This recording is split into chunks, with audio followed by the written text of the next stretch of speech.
ప్రారబ్ధ కర్మ, ఆగామి కర్మ, సంచిత కర్మ అని ఉంటాయి, క్రియమాణ కర్మ అని ఉంటుంది. ఆ సంచిత కర్మలో ఎంత ఉందో అదంతా మూట బాగా ఉన్నది. దాన్ని ఈ జన్మలో ప్రారబ్ధ కర్మలో కొంత, ఆ మూటల నుంచి కొంత వచ్చింది, మళ్ళీ ఇళ్ళ నుంచి చేసుకొని మళ్ళీ మూటలు నింపుకుంటున్నాం, మళ్ళీ అందులో నుంచి కొంత నెక్స్ట్ ఇట్లా వస్తూనే ఉంటది. అది ఎప్పుడు పూర్తిగా మాయమైతుంటుందంటే కర్మను అనుభవించాల్సిందే. ఇప్పుడు కర్మను అనుభవించాలని అంటే అక్కడ అనంతమైన జన్మలు మనం ఉన్నాం కాబట్టి అనంతమైన జన్మల్లో మన కర్మ వాసనలు ఉన్నాయి, ఆ పూంజీ ఉన్నది. అది ఎప్పటికి పోవాలి, ఎప్పటికి పోదు. ఎందుకు పోదు, ఎప్పటికి పోదు అంటే అదనంతం ఉన్నది ఫస్ట్. సెకండ్ ఏంటంటే మళ్ళీ నింపుకుంటున్నాం మనం, అవునా? సో ఎప్పుడైతే మనము మన లోపల ఒకటి కారణ శరీరం అని ఉన్నది, అక్కడ దానికి వాసనలు ఉంటాయి. సూక్ష్మ శరీరంలో ఈ కామక్రోధాలన్నీ మనసుకు ఉంటాయి, మనకు అజ్ఞానం ఉంటుంది, మనకు బుద్ధిలో అహంకారంలో దేహాత్మాభిమానం ఉంటుంది. సో ఇవన్నీ ఉంటాయి కదా.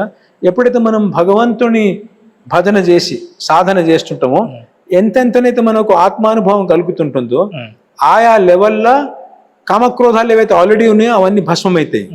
ఆ లెవెల్లో కొన్ని కోట్ల కొద్ది కర్మలు కూడా భస్మం అయిపోతుంటాయి.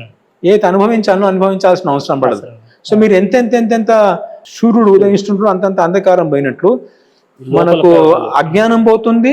సాధన చేసి ఆత్మ యొక్క అనుభవం, ప్రేమ, భగవంతుని యొక్క ప్రేమ పెరుగుతున్న కొద్దీ మన లోపల దేహాత్మ అభిమానం పోతుంది, కామక్రోధాలు పోతాయి, ఈ వాసనలన్నీ కూడా కడగబడతాయి. అదే క్షణం మీరు గురువుకు సరెండర్ అయిపోయినారు అంటే, ఏ క్షణం మీరు గురువుకు సరెండర్ అయిపోయినారో అదే క్షణం మీకు అజ్ఞానం పూర్తికి వెళ్ళిపోతాయి, కామక్రోధాలు పూర్తికి వెళ్ళిపోతాయి.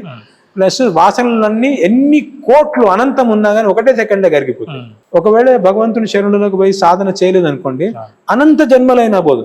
సో ఎప్పుడు పోతాయి అంటానికి ఆన్సర్ ఏంటిదంటే ఇప్పుడైనా పోవచ్చు, ఎప్పటికి కూడా పోకపోవచ్చు. 10% సంబంధించి ఏ యథామాం ప్రపంచంతే తాను తథైవ భజామి, ఇప్పుడే సమర్పణతే ఇప్పుడే వెళ్ళిపోతాయి.